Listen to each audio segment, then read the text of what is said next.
Welcome to Franchise Empires, where aspiring entrepreneurs learn exactly what it takes to become a successful franchise owner, from one location to 10 and beyond. I'm the Wolf of Franchises. Hey everyone, it's the Wolf. Today on the show, it is just me. I actually had an interview fall through, so ended up doing a solo episode where I talk about some of the latest news in franchising, including the Orange Theory acquisition news and a little bit of inside baseball from some Anytime Fitness franchisees who are pretty happy about it, as well as Domino's reported their franchisee net profit per store. And I also discuss a brand that I covered in my newsletter last week. It's a restaurant concept that has a very surprising economic profile in a good way, and a few other takes in there. So hope you enjoy. We'll be back to our regular scheduled content next week. The Wolf of Franchises is the CEO of Wolfpack Franchising, as well as a creator at Workweek Media. All opinions expressed by the Wolf and podcast guests are solely their own opinions and do not reflect the opinion of Wolfpack Franchising or Workweek. This podcast is for informational purposes only and should not be relied upon as a basis for investment decisions. The Wolf, Workweek, and Wolfpack Franchising may maintain positions in the franchises discussed on this podcast. All right, so first piece of news. Orange Theory has been acquired by Self Esteem Brands. So for those of you who don't know, Self Esteem Brands is the owner of other franchises like Anytime Fitness being the most notable one, but also Waxing the City and 3 other smaller franchises too. And so this new company now, between Orange Theory and the previous Self Esteem brand portfolio, totals about 7,000 locations and over $3.5 billion in revenue. The large majority of those units and revenue is coming from Anytime Fitness and Orange Theory, but it's a pretty big deal in the fitness world. Pretty large merger between two of the bigger private fitness companies in America, and it's a win from both sides, if you ask me. I think Anytime Fitness obviously gets a fantastic brand, and the leading boutique fitness brand, if we're being honest, is now under their umbrella. And Orange Theory, the terms were undisclosed, but I'm sure it was a phenomenal exit for the team there. And, they definitely have, while there's nothing been official on this, just from kind of the whispers in the rumor mill, they've gone through some struggles as far as performance since COVID. They're definitely still doing well. I think myself and Drew Carpenito were speaking about this on a recent podcast where, the numbers have come down from the insanity that they maintained for 5, 6, 7 years. So it's more just adjusting to a new normal. But overall, still a great business from everything I've heard. And Anytime Fitness franchisees are also pretty happy about this deal. I was speaking with one, I won't name him, but he's a big fan of what just went down.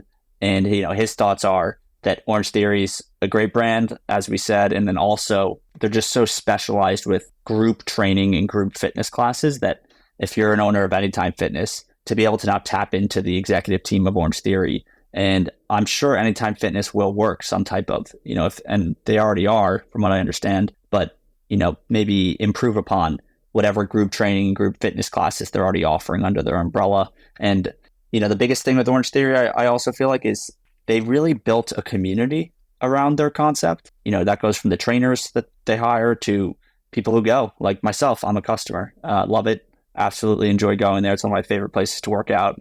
If the workouts weren't so damn hard, I'd probably go there, more than once or twice a week, but it's really a fun workout and a good way to stay in shape. So it's a big deal that went down. Next is Domino's. Obviously, one of the biggest franchises worldwide.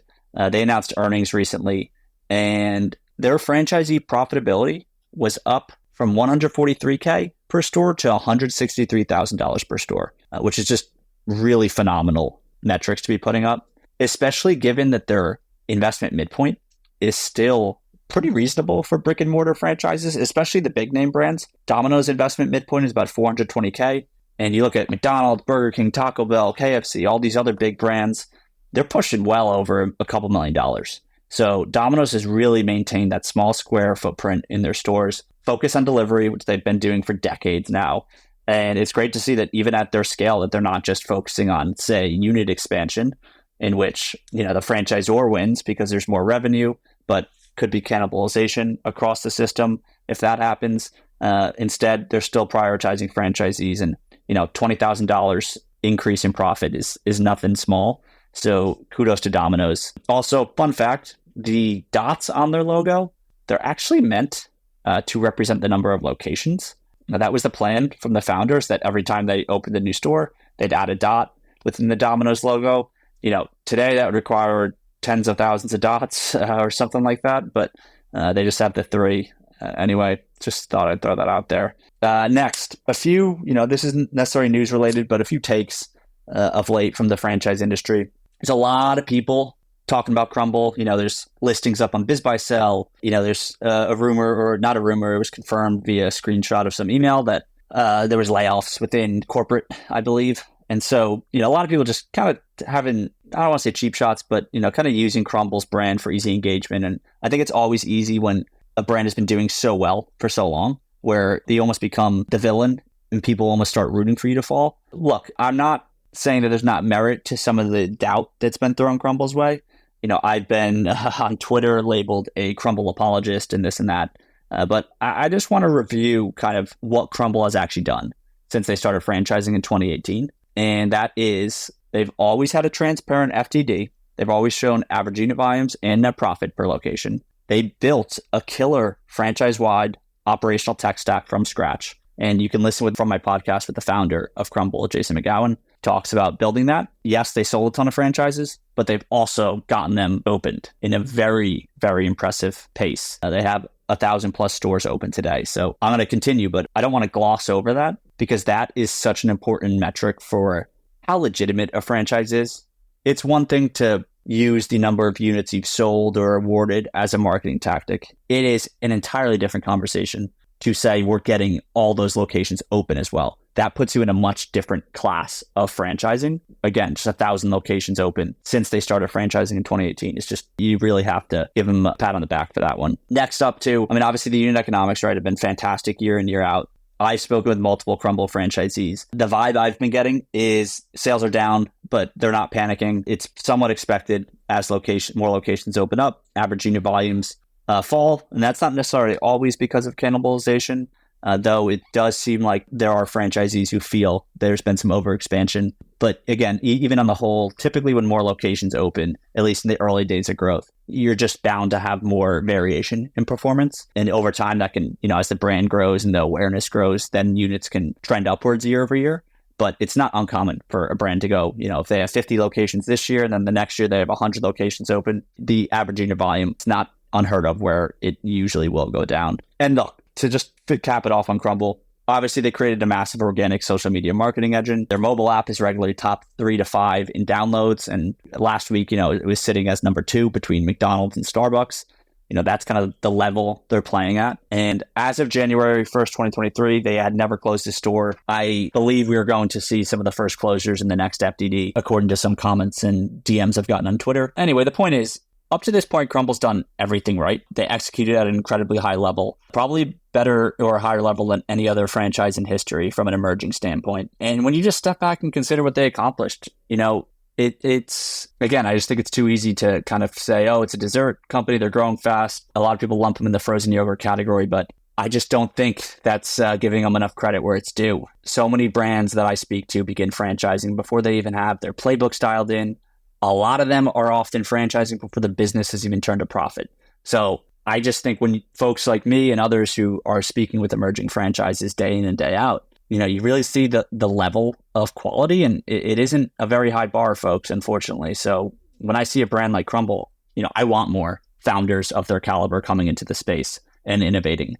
And I really just think that would be a good thing for the space if we had more brands with that level of marketing expertise who are trying to build, differentiated tech specifically for their concept. A lot of good value adds. You could definitely make the case that is cookies a sustainable business where that's all they're going to sell, or at least is it sustainable at 1,000 plus locations, right? And there's tons of data points from Great American Cookies and a few others where hundreds of locations is certainly feasible. So I totally agree that question is worth asking and has merit, but there's a huge difference, right, between a brand collapsing and a reversion/correction, which is then hopefully followed by slower/steadier growth, right? I would like Crumbl to find their steady state. If they don't, that means franchisees are failing. And ultimately, that's what we don't want, is franchisees getting hurt. who knows what the future holds for them. It's obvious that they are transitioning to diversify revenue, where they have a few non-cookie menu items.